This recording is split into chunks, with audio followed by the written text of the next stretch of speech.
Hello friends, welcome to house of solution. दोस्तों, जैसा कि इस सीरीज के पिछले वीडियो में हमने एड्रेस स्विच और एड्रेस केस के बारे में देखा, मतलब का स्ट्रक्चरल डायरेक्टिव का स्विच केस देखा हमने। अगर आपने नहीं देखा है तो जरूर विजिट करिए, क्योंकि स्विच केस के सिंटेक्स में भी बहुत ही बड़ा चेंज है। पहले हम स्टार एनजी स्विच यूज करते थे, लेकिन अब एड्रेस स्विच यूज करते हैं।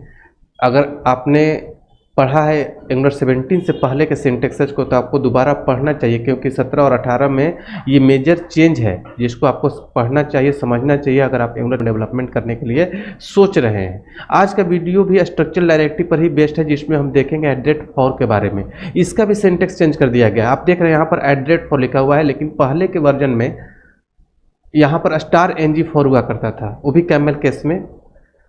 लेकिन इसका सिंटेक्स चेंज कर दिया गया है, एड्रेट फॉर कर दिया गया है। बिल्कुल ही सर्वर साइड कोडिंग की तरह कोड लिखना है, बस एड्रेट लगा देना है।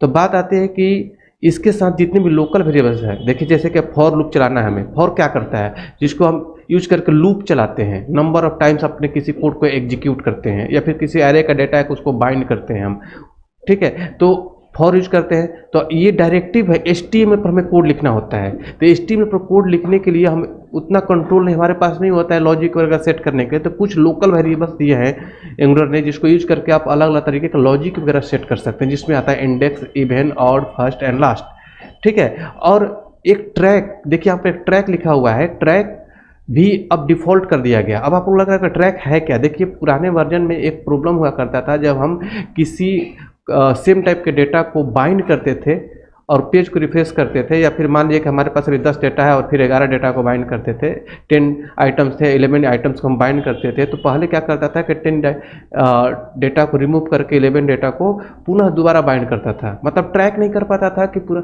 कौन से पुराने डेटे हैं, अब कितना नया डेटा आया हुआ है, जिसको हम ठीक करते थे ट्रैक बाई क्लॉज को यूज करके।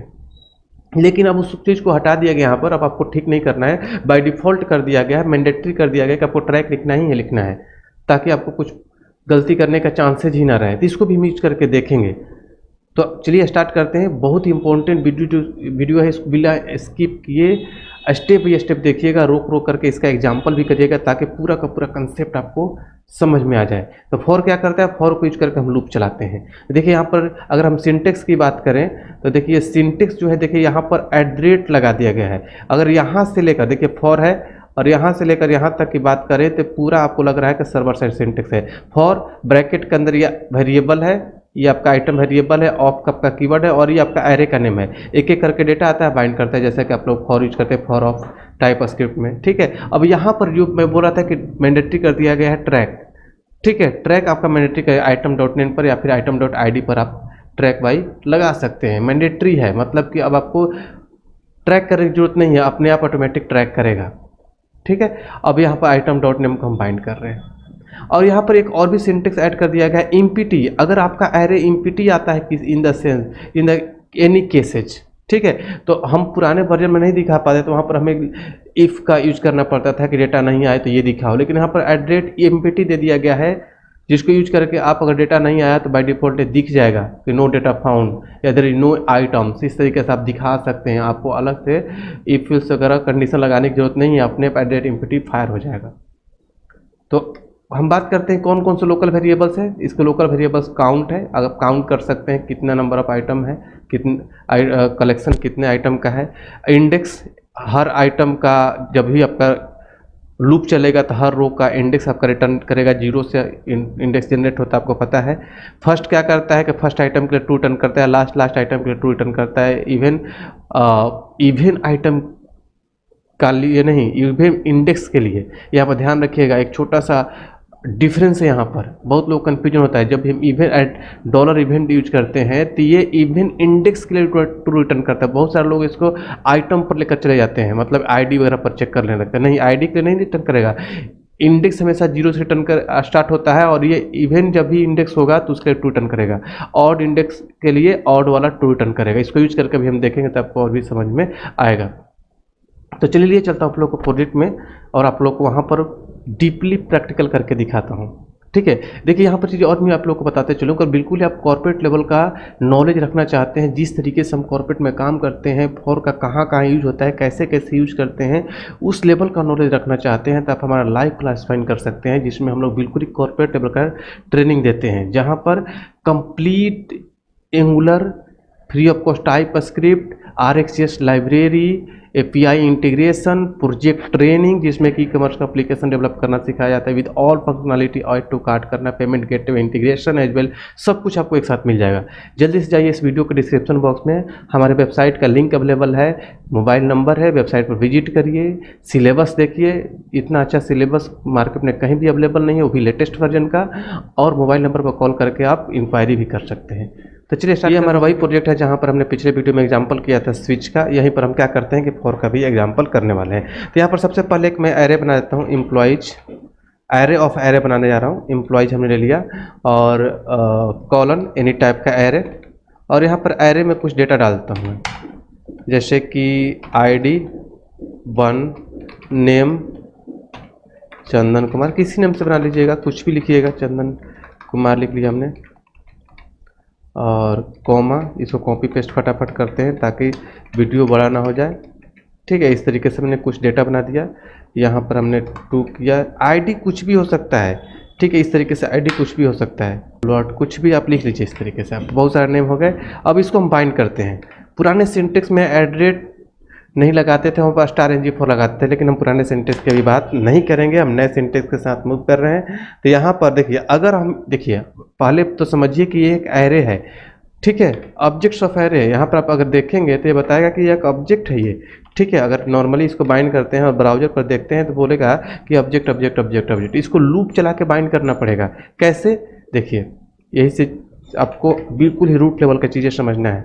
यहाँ पर हम लिखेंगे @for, बिल्कुल ही सर्वर साइड कोडिंग की तरह। यहाँ पर लिखेंगे हम EMP ऑफ एम्प्लॉइज, ठीक है, और यहीं पर हम लिखेंगे ट्रैक। अगर ट्रैक नहीं लिखेंगे तो रह जाएगा, ध्यान रखना है, ठीक है। हम लिखेंगे किसी भी इसके किसी भी एक कॉलम पर हम ट्रैक लगाएंगे, जनरली हम लोग प्राइमरी पर लगाते हैं। तो यहाँ पर हम क्या करते हैं, EMP.ID, ठीक है, हटाएंगे तो देखिए एरर आएगा, अभी हम देखेंगे। और यहाँ पर हम क्या करेंगे, यूएल टेबल किसी में बाइंड करना आप कर सकते हैं। यूएल लिया हमने, LI लिया, और यहाँ पर हम बाइंड कर देते हैं ID, EMP.ID, नेम EMP.name। अब यहाँ पर आप देखेंगे तो डेटा आपका बाइंड हो जाएगा। ब्राउजर पर चलेंगे तो देखिए आपका डेटा बाइंड हो गया। इसको आप चाहते हैं कि मान लीजिए कि किसी भी केस में, तो उससे पहले आप देखिए क्या हम ट्रैक हटाएंगे तो काम करेगा, नहीं करेगा, एरर आ जाएगा आपका, यहीं पर एरर आ गया। ट्रैक आपको लगाना है, मतलब आपको उस प्रॉब्लम का सॉल्यूशन है जो पुराने वर्जन में प्रॉब्लम था। जैसे कि मान लीजिए कि हमारा कोई भी सिमिलर टाइप का डेटा बाइंड हो रहा है और बटन के क्लिक पर हम चाहते हैं कि अब मान लीजिए कि किसी सपोज करिए कि स्टूडेंट का स्टेशन चल रहा है, अभी हमारे टेबल में 10 रिकॉर्ड है, फिर कुछ देर बाद 11 रिकॉर्ड हो गया, तो हम यहाँ पर गेट ऑल डिटेल्स को करके बाइंड करते थे। तो क्या होता था कि पहले से 10 रिकॉर्ड था, अब 11 रिकॉर्ड को बाइंड करने के लिए पुराने 10 रिकॉर्ड को डॉम से रिमूव करता था, उसके बाद 11 रिकॉर्ड को बाइंड करता था, तो जो कि डॉम को कॉम्प्लेक्स बनाता था।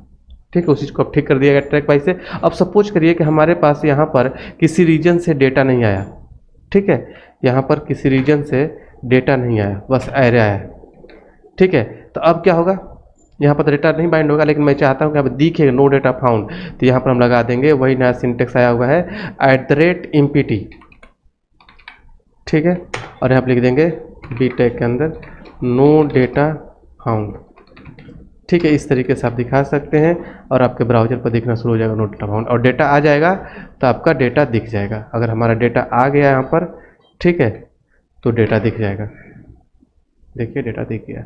इसको आप टेबल में भी बाइंड कर सकते हैं इजीली, बहुत इजी कंसेप्ट है टेबल में बाइंड करने के। यहाँ पर टेबल लिख देना है आपको।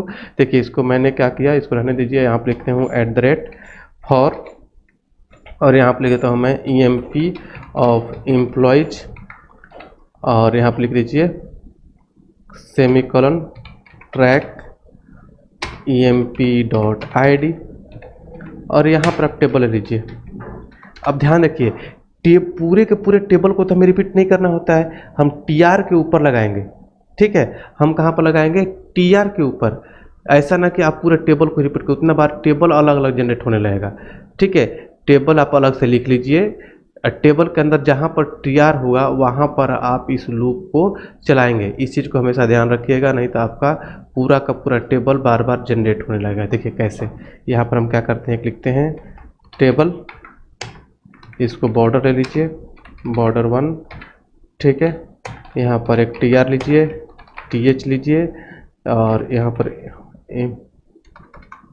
एम्प्लॉई ID, ठीक है। एक और th लीजिए, एम्प्लॉई नेम, और यहाँ पर जो tr लेने वाले हैं आप, जिसको आप रिपीट करने वाले हैं, तो इस tr के ऊपर इसको लगाएंगे, ठीक है। चलिए इसको मैं कट करके यहाँ पर रखता हूँ और इसके अंदर tr लगाऊंगा मैं, ठीक है। और इस td को लगा दूंगा, एक td लूँगा यहाँ पर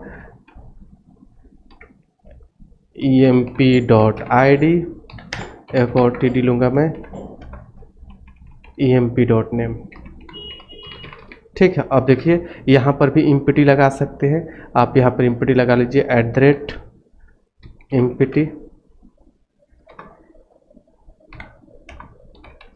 ठीक है। और नो डेटा फाउंड कर दीजिए।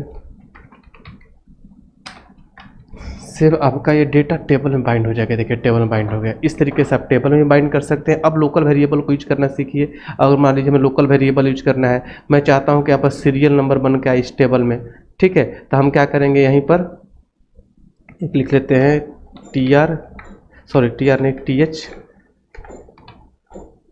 th, ठीक है। और यहाँ पर लिखता हूँ SR नंबर। यहाँ पर हम क्या कर सकते हैं, लिख सकते हैं यहाँ पर इंडेक्स के लिए ध्यान रहे, ठीक है। Let I equal to $index, ठीक है। और ये I में इंडेक्स आ जाएगा। तो यहाँ पर अगर आप केवल आप इंडेक्स को बाइंड करेंगे, I को बाइंड करेंगे, तो इंडेक्स हमेशा क्या होता है, 0 से स्टार्ट होता है, तो सीरियल नंबर नहीं बनेगा। और आप I करेंगे तो 0 हो जाएगा। देखिए ये सब चीज़ हमेशा माइंड में रखिएगा। कहाँ पर यूज करते हैं, कैसे करते हैं, ये चीज़ हमें हमेशा ध्यान में रखना होगा, नहीं तो फिर आपको दिक्कत होगा। देखिए 0 हो गया, लेकिन अब यहाँ पर हमें इंडेक्स 0 है, लेकिन हमें सीरियल नंबर बनाना है, तो हमें क्या करेंगे, I+1 कर देंगे। यहाँ पर क्या कर देंगे, I+1, और सेव करेंगे, तो अब देखिएगा हमारा सीरियल नंबर बन के आ गया। इस तरीके से आप कर सकते हैं। अब मान लीजिए कि हमारे पास डेटा कोई बाइंड हो रहा है, और डेटा बाइंड मैं चाहता हूँ कि केवल इवन नंबर वाला बाइंड हो, चाहे फर्स्ट आइटम बाइंड हो, लास्ट आइटम बाइंड हो, इस तरीके से हमें करना है। देखिए अब इसको मैं क्या करता हूँ, इन सारे कोड को यहीं पर आप लिख सकते हैं, इसमें भी, नहीं तो आपको जनरली इसमें मैं यूज करके दिखाता हूँ आपको, और भी अच्छे से समझ में आ जाएगा। इस सारे को कमेंट करता हूँ, नहीं तो आपको कन्फ्यूजन होगा। इसको करके और यहाँ पर लेकर आता हूँ, इसको मैंने कॉपी किया और यहाँ पर लेकर आता हूँ, पेस्ट। देखिए अब मान लीजिए कि मुझे इंडेक्स पर ले लेता हूँ, यहाँ पर भी let I equal to $index, ठीक है। टेबल में आपने देख लिया, यहाँ पर भी देखिए, अगर हम यहाँ पर बाइंड करना है इंडेक्स केवल, क्योंकि इंडेक्स पर मुझे दिखाने वाला है वो first item last item, serial number पर दिखाऊंगा नहीं, तो सीरियल नंबर अलग हो गया। तो इंडेक्स इवन और पर इंडेक्स फर्स्ट आइटम पर दिखेगा ना, तो इसलिए मैंने इसको इस तरीके से किया। इसके अंदर दिखा रहा हूँ, देखिए सबका इंडेक्स बाइंड हो गया यहाँ पर। अब मैं चाहता हूँ केवल इवन इंडेक्स वाला डेटा बाइंड हो, ठीक है। तो हम क्या करेंगे, लिखेंगे यहाँ पर let E equal to $even, ठीक है। और यहाँ पर हम लिख देंगे, क्या लगाएंगे, इफ़ कंडीशन लगा देंगे यहाँ पर, ठीक है। लिखेंगे हम, और यहाँ पर हम चेक लगाएंगे इफ़ @ के साथ @इफ़, और यहाँ पर E इक्वल टू ट्रू। हमने क्या बताया है आप लोग को कि इवन इंडेक्स के लिए ट्रू रिटर्न करेगा, तो यहाँ पर हम क्या लिख देंगे, इवन। तो इवन क्या होता है, किसी भी नंबर में अगर हम 2 से डिवाइड करें तो अगर उसका रिमाइंडर 0 आ जाए तो क्या हो जाता है, इवन, ठीक है। तभी केवल इवन नंबर को वाले इंडेक्स को बाइंड करेगा। देखिए 2, 4 और 0, 2 और 4 वाले को। अगर हमें ऑड वाले को बाइंड करना है तो हम यहाँ पर ऑड भी लगा सकते हैं। लिख लेंगे हम क्या, इसको let O equal to $odd, ठीक है। और इसको हम ऊपर चेक लगा देंगे, ऊपर चेक लगाएंगे तो केवल ऑड नंबर बाइंड होगा, यहाँ पर सेमीकोलन लगाइए, सिंटेक्स नहीं भूलना है आपको, ठीक है। और यहाँ पर आप देखेंगे केवल ऑड वाला 1 3 और 5 वाला। फर्स्ट आइटम के लिए हमें क्या करेंगे, फर्स्ट वाला लगाएंगे, यहाँ पर लिखेंगे एफ इक्वल टू, केवल मैं यहाँ पर लॉजिक समझा रहा हूँ किस तरीके से काम करता है, डिपेंड्स ऑन प्रोजेक्ट रिक्वायरमेंट, किसी और भी तरीके से इसको यूज किया जा सकता है। मैं आप लोग को यहाँ पर ये दिखा रहा हूँ कि ऑड जो होता है, ऑड वाले इंडेक्स के लिए टू रिटर्न करता है, तो उसको हम बाइंड करके दिखा रहे हैं।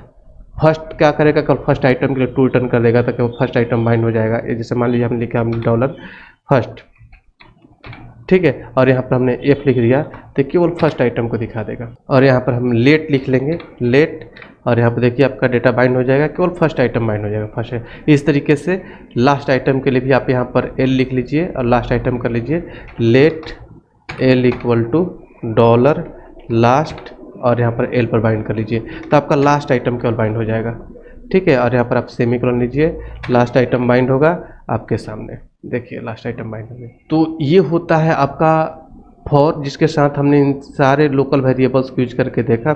आई होप कि आप लोग को समझ में आ गया होगा। फिर भी आपके माइंड में कोई भी कन्फ्यूजन हो तो हमारे कमेंट बॉक्स में जरूर शेयर करिएगा, हम आपके कमेंट का रिप्लाई जरूर करेंगे। तो चलिए मिलते हैं अगले वीडियो में अगले टॉपिक के साथ, तब तक के लिए थैंक यू सो मच।